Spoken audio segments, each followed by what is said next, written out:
ዛሬ የምናየው ደግሞ በዩርቤ እንዴት ከአንድ ዩርቤ አካውንት ወደ ሌላ አካውንት ሀገር ውስጥ ያለው ሌላ የተለያዩ አካውንቶች ውስጥ እንዴት መላክ እንደሚቻል ማለት ነው። ዩርቤ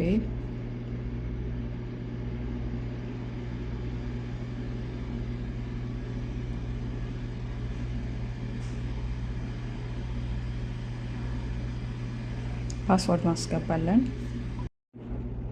ካስገባን በኋላ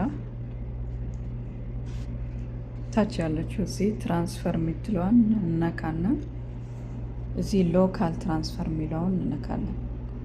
ሎካል ትራንስፈር ቅድሚያ መጀመሪያ አድ ማድረግ አለብን መላክ የምንፈልገው ሰው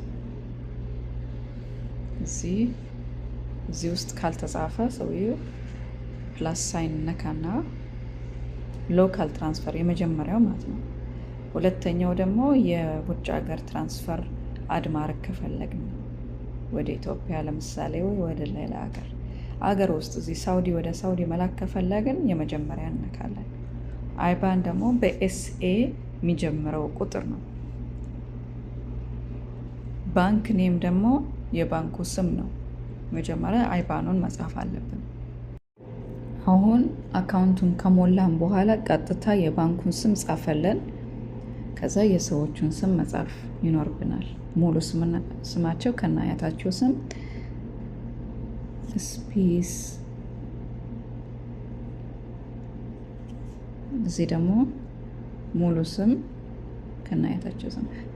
እዚህ ላይ ስፔስ መጨረሻው ላይ ስፔስ ሊኖር አይገባም። እንደዛ ስፔስ ካረጋችሁ ኤክስ ሊያረግ ይችላል። ስለዚህ መጨረሻ ላይ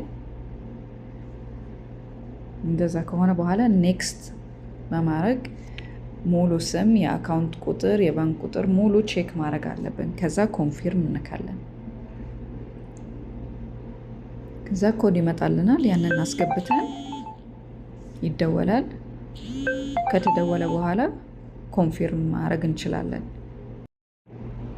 ሰክሰስፉል ካለ በኋላ ትራንስፈር ላይ መታችሁ ሎካል ትራንስፈር እዚህ ላይ ለምትፈልጉት ሰው ኔክስት አድርጋችሁ ለምትፈልጉት ሰው መላክ ትችላላችሁ። አሁን እዚህ አካውንቴ ላይ ብር ስለሌለው ነው። ከዛ ያ ስም ዝርዝር ይመጣል። ለምትፈልጉት ሰው ስም ዝርዝር ነክታችሁ ኮንቲኒው ስትነኩ የሚቀጥለው ፔጅ ይመጣል። ኮንፊርሜሽን ፔጅ ነው። ያለውን በሙሉ መረጃ ቼክ አድርጋችሁ ኔክስት ነኩና ኮድ ይመጣላችኋል። ያንን ኮድ ሜሴጃችሁ ሲመጣ ቀጥታ አስገብታችሁ መላክ ትችላላችሁ። ለላካችሁት ሰው መጠየቅ ትችላላችሁ። ደርሳችኋል ወይ? ደረሳችሁ? ብር አልደረሳችሁም? ቀጥታ ነው የሚደርሳቸው። ሀገር ውስጥ ከሀገር ውስጥ በጣም በፈጣኑ ነው የሚገባው፣ አይቆይም። ከዛ ቼክ ታደርጋላችሁ። ቴንኪው